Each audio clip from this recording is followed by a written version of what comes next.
शेषरे कोर्टे आत्मसमर्पण कला अजित खंडगिरी हत्याकांडर मुख्य अभियुक्त।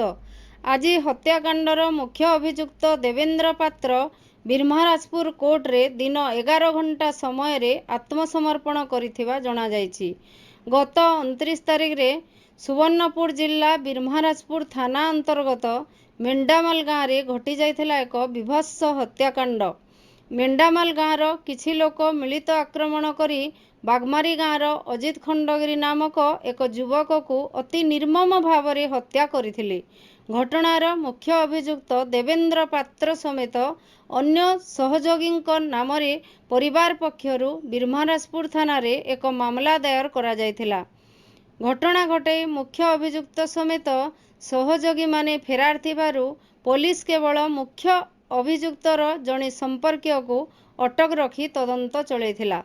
तेबे दोषी माने गिरफ हेबारे विलंब हेबारु पुलिस तदंत उपरे असंतोष प्रकाश करी गतकाली संध्यारे बागमारी गाँवर शताधिक पुरुष और महिला बिरमहाराजपुर थाना घेराव करथिले।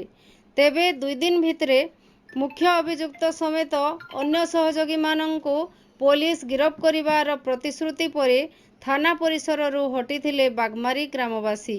गतकाली राति रे पुलिस रो स्वतंत्र टीम विभिन्न स्थान रे चढ़ाऊ करी किछि लोकंकु आनी पचरा उचरा करुथबा बेले सेपटे मुख्य अभियुक्त लुचि छपी आसी दिन 11 घंटा समय रे बिरमहाराजपुर कोर्ट रे आत्मसमर्पण करिछि।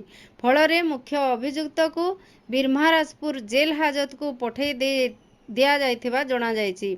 घटनार अधिक तदंत पाई आसंता काली पुलिस मुख्य अभियुक्त देवेंद्र पात्र को रिमांड रे आनिबा नै सूचना मिलिछि।